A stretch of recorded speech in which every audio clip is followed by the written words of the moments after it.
Hello and welcome to the latest edition of What Does the Giraffe Say Media with me, Kathleen Ratorne. We are an organisation that aims to connect people in conservation by holding live interviews on social media.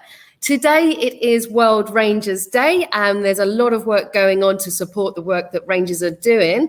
And today I'm also going to be talking to Max Jennis, and he is a project manager for PAMS Foundation. So Max, I'm just going to hand over to you. If you could tell us a little bit about yourself and your passion for conservation. Oh, thank you very much. And I'm greeting everyone. My name is Max Jennis, and I'm working in the conservation sector. And I'm going to tell you a little bit about my background in conservation. Actually, I was born in northern Tanzania in Kilimanjaro region. So, and my village, home village, is among the villages which is close to the Mount Kilimanjaro. And I went to school to that area, and I got the passion for conservation while I was at secondary school when I joined a special project in Kilimanjaro National Park.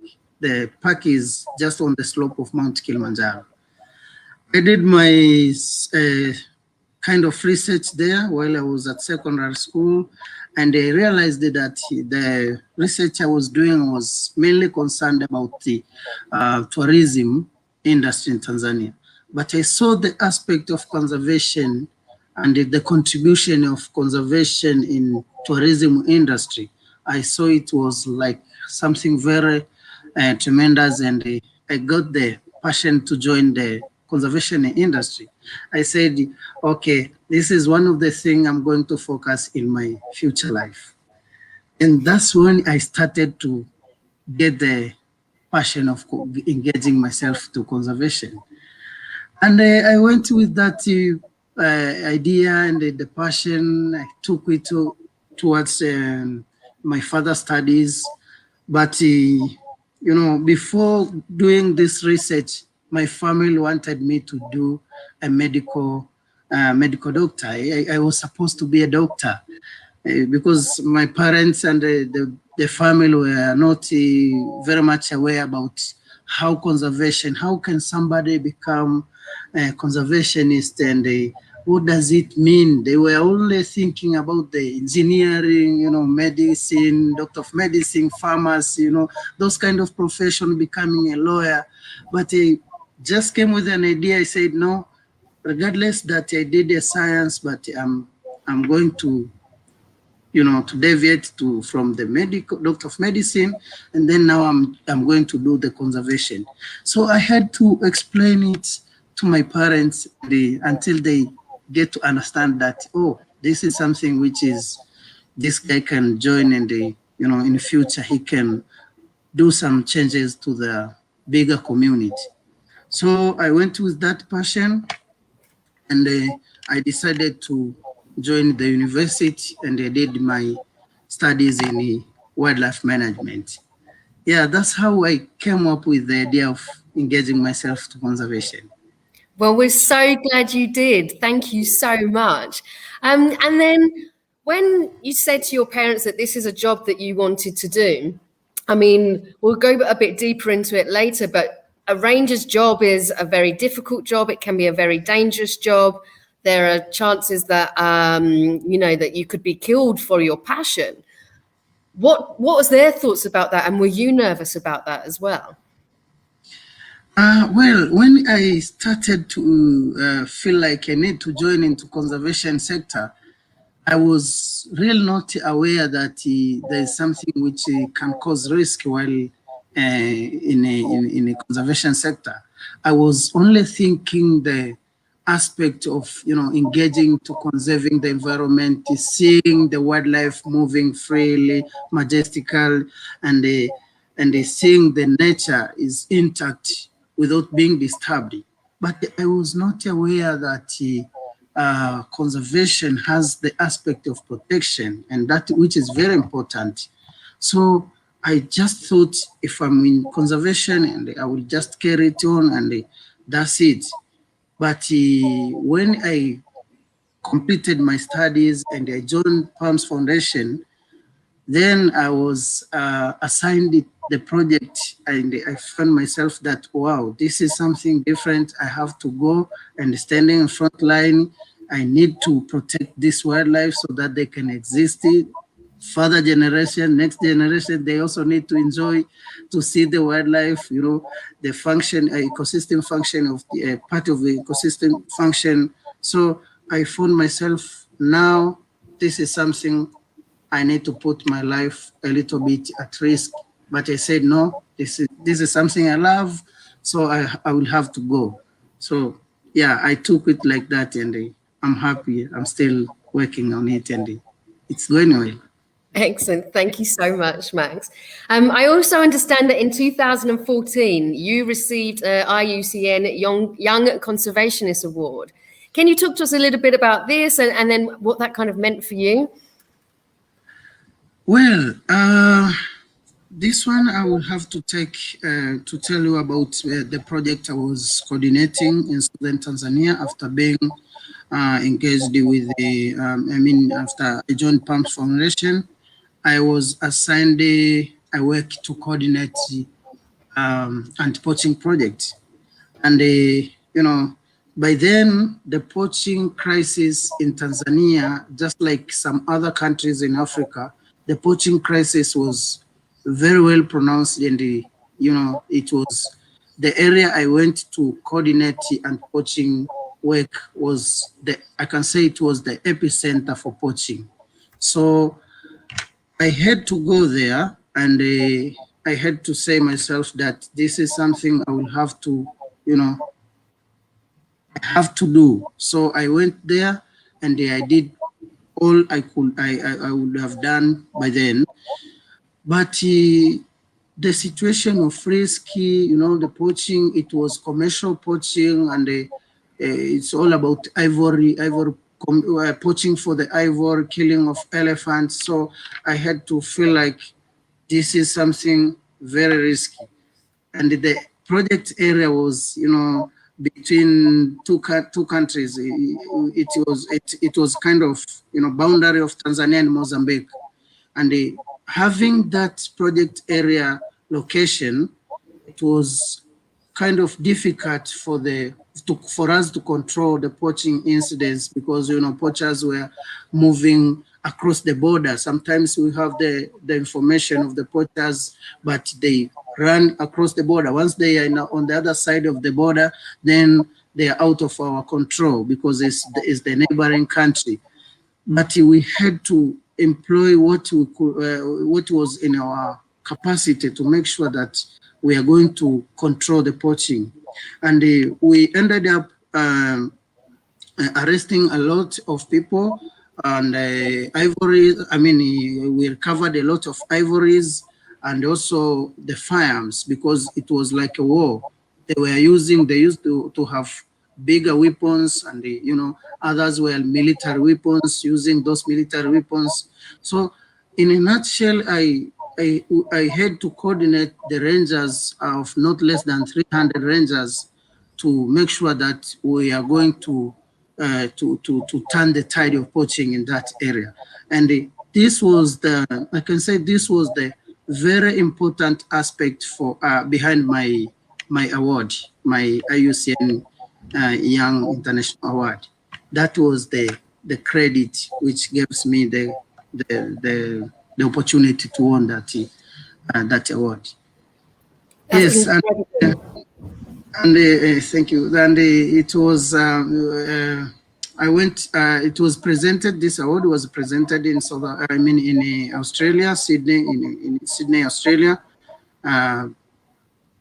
Before, you know, there was a big number of people. My countrymen also were there, so I was so happy, and that gives me even more courage to come back to my people and say, guys, this award, I'm dedicating it to you. Let's go on working. It was 2014 when I got this award, and that was the year that we started to realize that the number of poaching incidents incidences are starting to decrease tremendously from that year until, as we are talking now, we can say that we have controlled to the large extent the poaching incidences in our project area.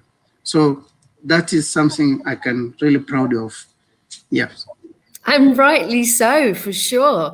And what is there a kind of typical animal that's being poached? What's the main animals that were struggling in Tanzania? Actually, the poaching in Tanzania back in 5-6 years ago was mainly for commercial, and the commercial poaching was mainly targeting elephants because of their ivories. And the poaching syndicates were very well organized, in a way that we had to think outside the box as an organization, to think outside the box, and frequent strategizing. We are strategizing, thinking every day. We change our way of approach, and yeah, we came to realize that the way of working it has to be a little bit different, and yeah, we came up with our own strategy of working. Excellent. I mean, we'll go a bit deeper into that in a minute. But for now, can you talk us a little bit? So for those who are watching who aren't familiar with the PAMS Foundation, their ethos is to empower people who protect wildlife and wild spaces. Can you talk to us a bit more in depth about the organization?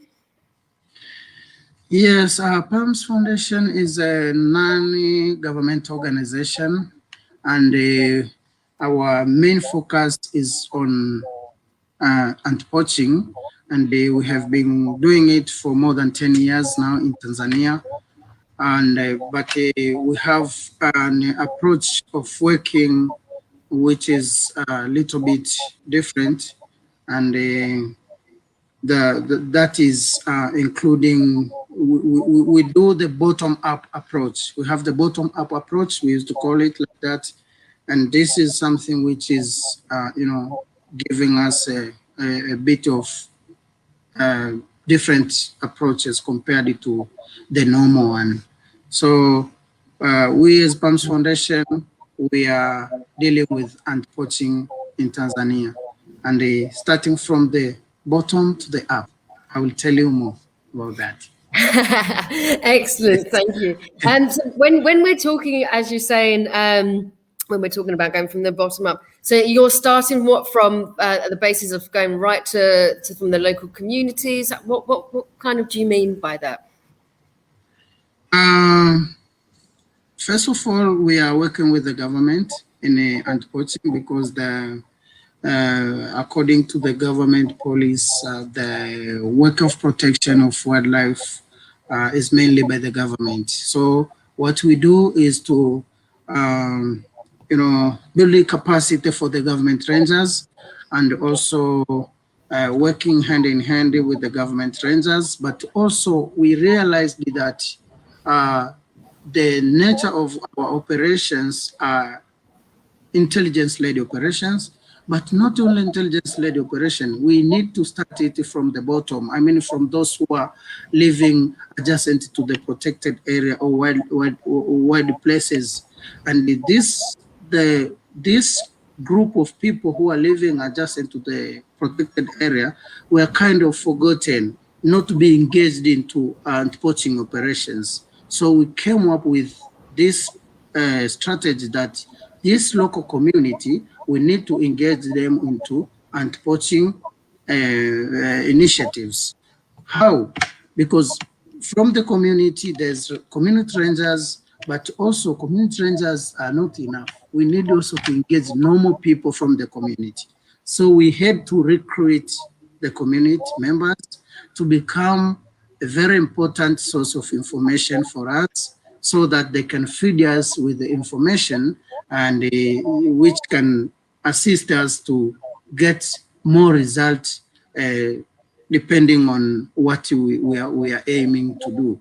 So having this one, it helps us to turn the tide. We say turning the tide because the area, as I have said before, the area was epicenter for poaching.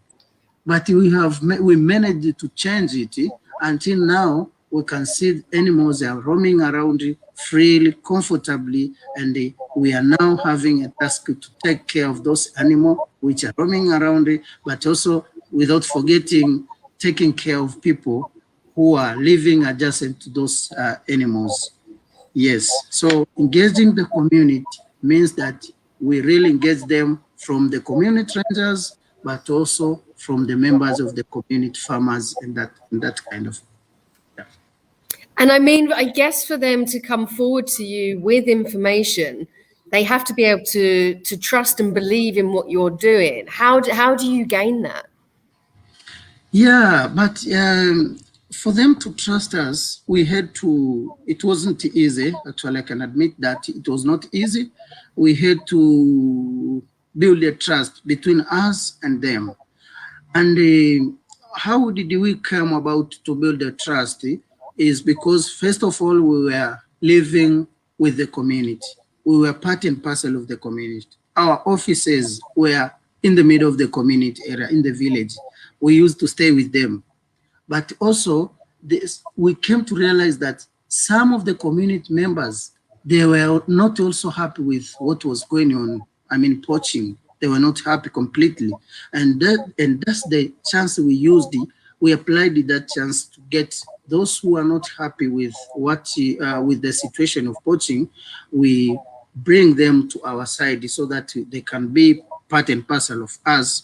And then they feed us with information, because the normal way of dealing with anti-poaching was just from the government, rangers inside the protected area, doing operation inside, focusing inside the protected area. But the important people who are close to that area have been there many years, have been with those animals from many years back. They were forgotten. So including them, it was very important, but also not only to including them like just like that and then we go. No, we were rewarding them. We provided them with reward for the intelligence information. We provided the reward. We were also aware that sometimes they can change, they can turn and feed the same information to poachers. So we had our system of carrot and stick. Once we realize they are turning to to feed the information to poachers, then we had our system of carrot and stick system.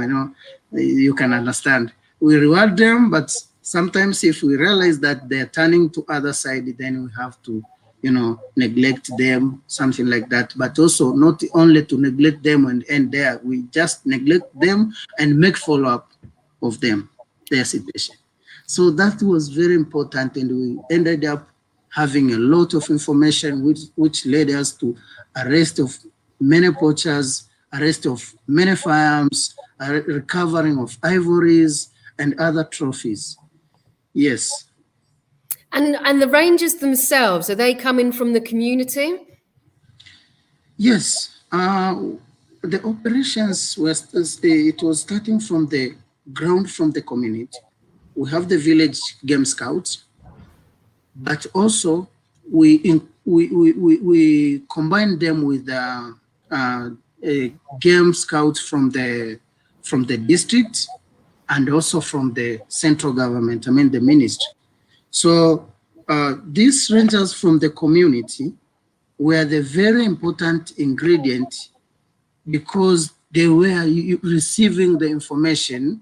We actually, from our source, we receive the information, we share with the community rangers from the village, I mean the village game scouts, and then the village game scouts, they are very familiar with their area. They are very familiar with the adjacent park, with the adjacent protected area, wild places. So once we combine them with the rangers from the government, from the ministry, then the work is going to be very easy and quick. Yeah, but again, the community, the community members, they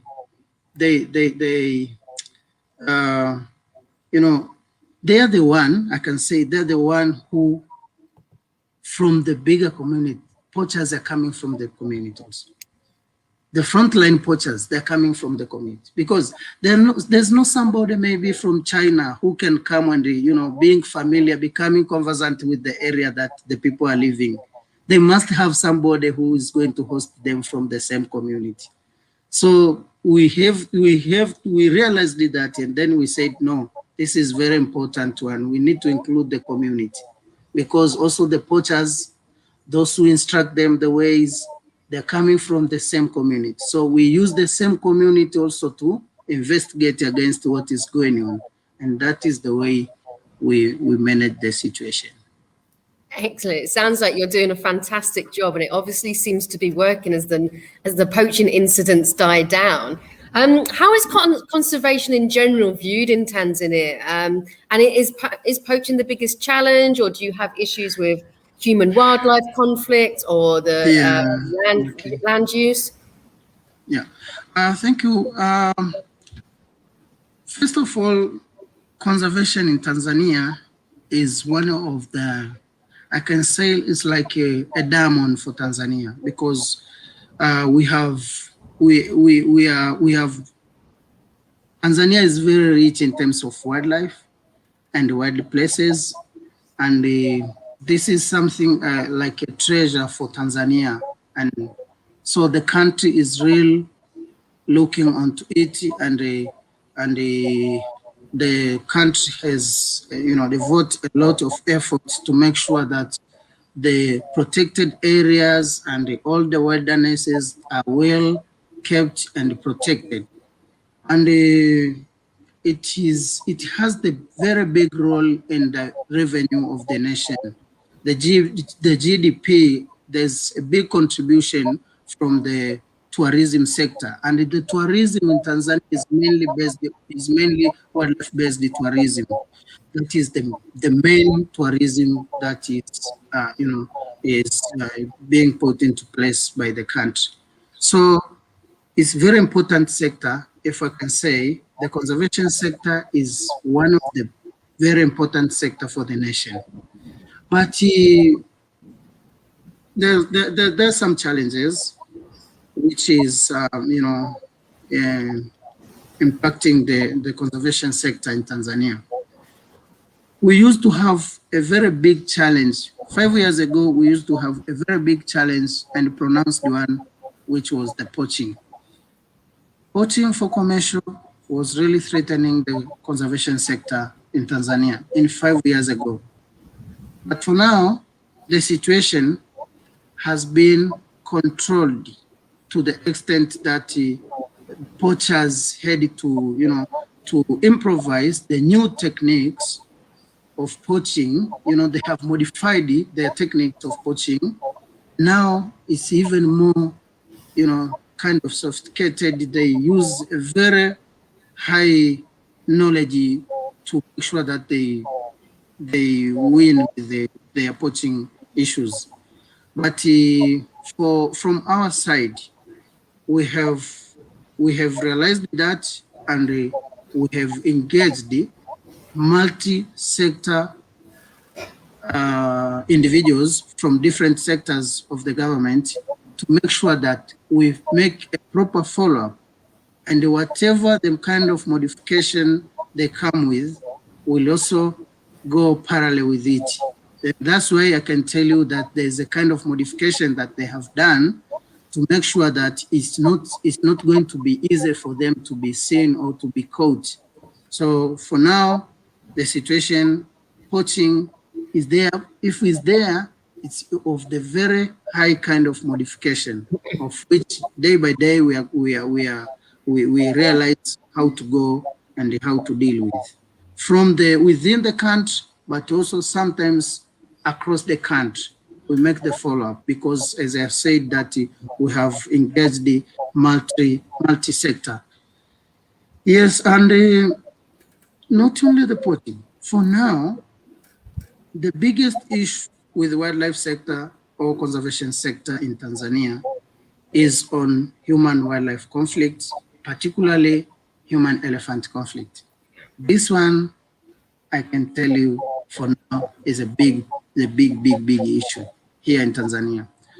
We almost every week, almost after 2 days, we used to receive the news. We receive the news, somebody has been injured, somebody has been killed, a lot of acres and acres and acres of crops have been destroyed by elephants. Yeah, and this is not only one side of the country or one zone of the country, it's almost entire the country.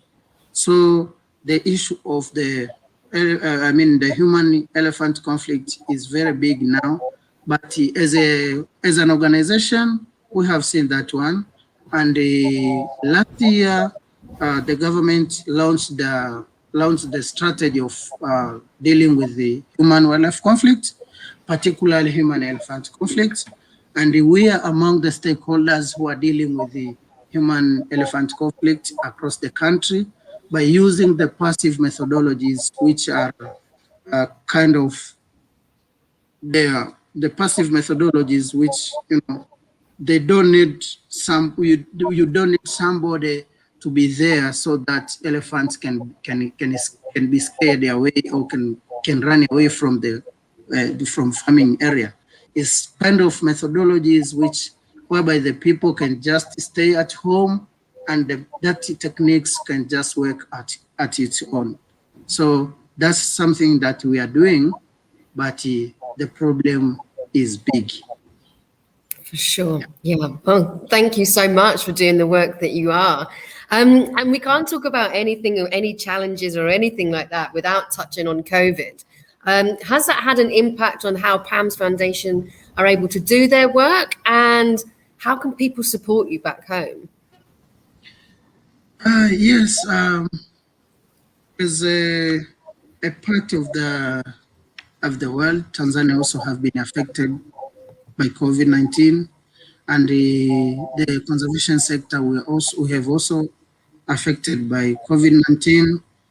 And we as an organization, we had to, to squeeze it, to stretch our muscles so that we can help some of the government sectors which were relying on tourism.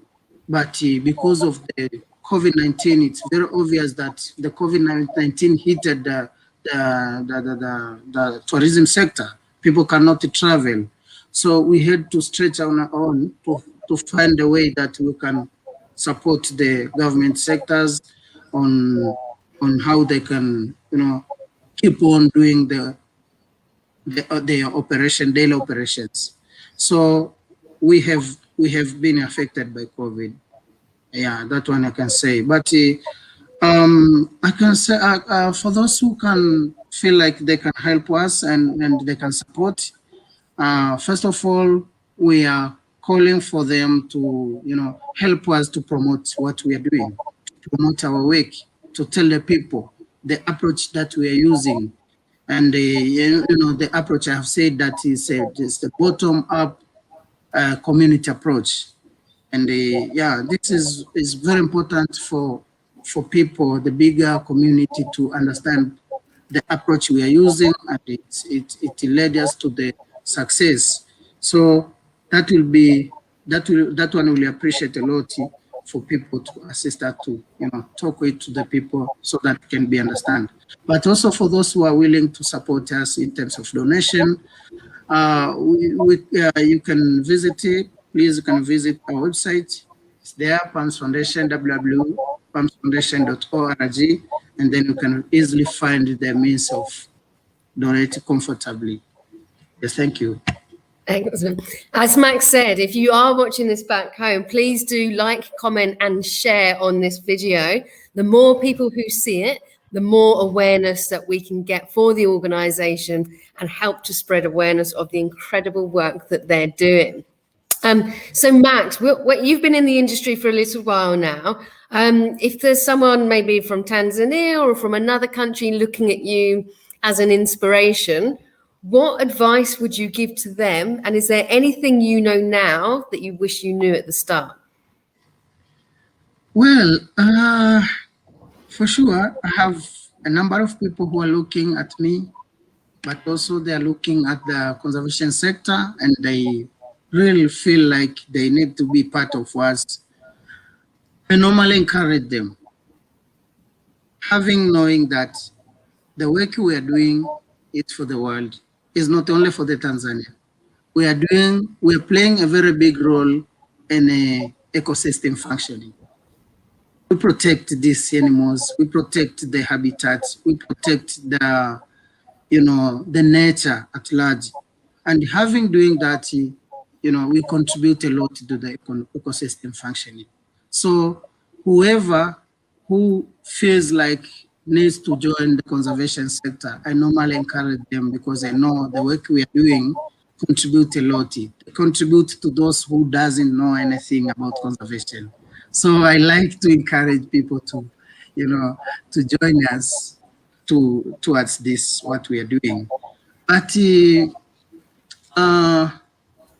if somebody can ask me that if there's something that I wish I knew before I joined this sector, for sure I can say I didn't know that if I'm going to join the conservation sector, I would have sometimes to fight like a war. I didn't know that. I didn't know this is something sometimes somebody need to take a gun and fight with other people, not with the animal, with other people. That one, I didn't know that. But I came to realize this is the situation, and already I'm in this sector. I have to do it, and I took it like once you love something, then you can get the passion and effort to do it. You do it with all your heart. So I didn't know that, but I'm not regretting that I didn't know, because this sector I'm still loving it, and I encourage whoever to come and join us to do this work. And once you are in this sector, you will feel like things are going easily because we normally strategize and things goes on. Yes, thank you. I love what you said there as well, is that the job that you're doing isn't just for Tanzania, it's for the world. I completely agree. Yeah, it all plays such a huge part. And I think people don't often see the whole connection. They think it's just one area or one country, but it actually, we all benefit from the work you guys are doing. So thank you so much. I mentioned it earlier at the start that today is World Rangers Day. Now, as we discussed earlier, and you just touched on it there, it can be like a war zone. It's incredibly dangerous.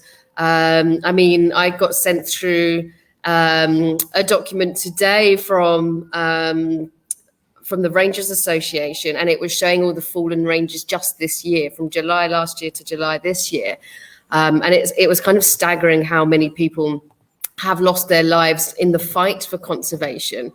And that's only kind of the tip of the iceberg, really. Why do you think it's so important for this day to be recognized? Oh, it is very important to recognize the work of rangers.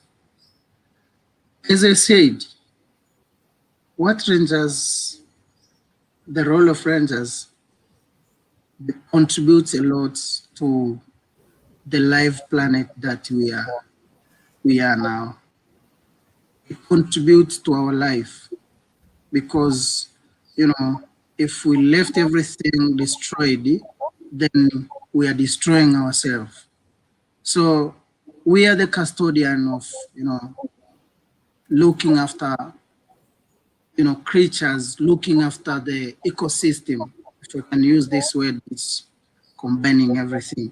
If we are the custodian of ecosystem, if we are looking for we are looking after ecosystem functioning by conserving and protecting animals, looking after their habitats, looking after the forest and nature protection, then it's very important that we recognize these people who are in front line and they bear risky.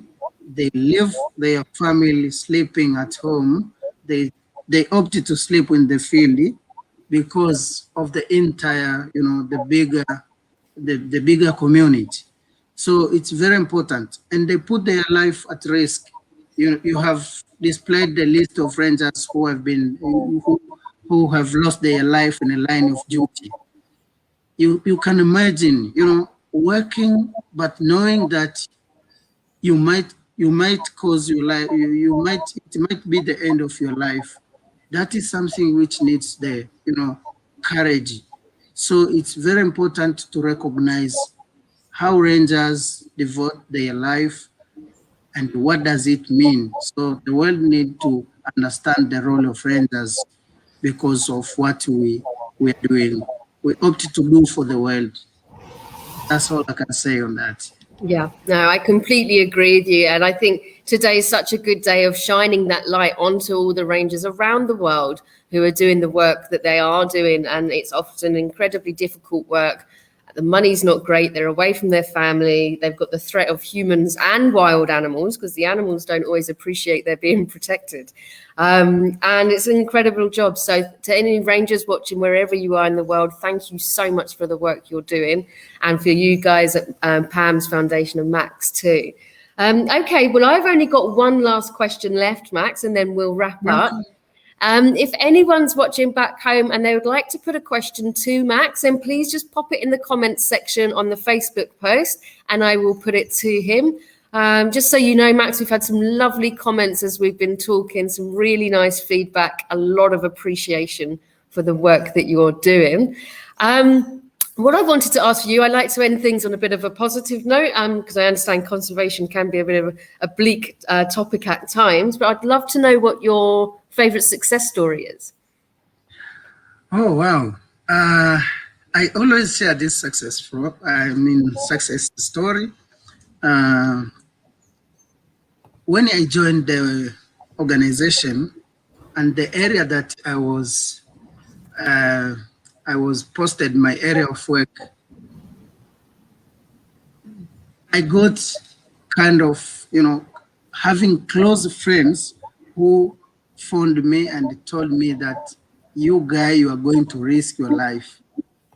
And I said, no, I think now I will not receive any comment from anyone, because if I'm going to surrender and go back home, then somebody who else is coming to do this, if not me? So I had to say, I will do it. And by then I was very young, below 30 years, and I said, now I have to lead more than 300 rangers, my core rangers, to go and make sure that this place is going to be safe for the wildlife. Then I had to do that one. I got the kind of intimidations from the different people, from, some are very important people and they have the very big role in the community, but I had to say, no, I have to go and I will do it. So to me, when I did it for consecutive 3 years, and then I started to realize that I'm no longer receiving the number of carcasses in my computer, but rather I'm receiving photos, live animals roaming around, coming. I do the aerial surveillance with the plane and I saw animals, they're comfortable, there's no any carcass, and then I said, wow, this is something that I feel, this is like, sometimes I call it like a baby. I feel like this is my baby, the project area, because I saw it before and now I can see it differently. I feel like this is very important for me to keep this story, and I will share with anyone that we have managed to change the situation and now the situation is calm. I can take anyone there and they can feel like now is somewhere like a very good place for the animals and people that are enjoying. Yes, this is very important to me. I normally say this because I was part of changing the situation. Yes. And I mean, I have to say that's some success story, right? You've managed to turn the tide and make the things better. So that's an incredible story. Thank you so much, Max. We've had, as I say, awesome feedback while we've been talking. We've had people watching from all over the world, in Uganda, Tanzania, South Africa, Zimbabwe, America, Europe. So thank you everyone for tuning in. And as I say, please do share these stories. It really does make a huge difference for these organisations to help spread the word that's going out there. Okay, Max, I'm going to wrap up now. Is there anything that you'd like to add before we say goodbye? Maybe if I can say something is encourage my fellow rangers across the world to keep on doing what they're doing, because they're doing amazing work and the world is enjoying because of them. They're playing a very big role, and I salute what they're doing. And today is the World Ranger Day. I would like to wish every ranger a very good day for their day, and they should keep on what they are doing, and we are working together to make sure that the world is going to be even more safe. And one thing to maybe for just to share with you is for this year, I got the opportunity to help the families who their family member was rangers, and unfortunately they were killed in a line of duty. And this year, from January, from beginning of this year, I used to go and visit those families, different areas in the country, and we managed to contribute to those families so that they can feel that they are not left somewhere. So as a ranger, I visited the family of rangers, and I managed to do something for the honor of those rangers who lost their life. Thank you very much, and bye. Excellent. Thank you so much. And as Max says, thank you to everyone for all the work that people are doing around the world for conservation. Even if you're just watching these shows, even if you're just sending a message of support, know that everything that you do makes a difference. Nothing is too small. So thank you for everyone for your support in conservation. Okay, well, thank you, Max. I have absolutely loved having you on the show, and it's been fascinating to hear your story and the work that PAMS Foundation are doing. If you've liked this video and you would like to watch others, then please do follow What Does the Giraffe Say Media. There's many previous interviews on the platform, and we've got many exciting ones scheduled for the weeks ahead. But from me, goodbye everyone, and enjoy the rest of your day. Thank you.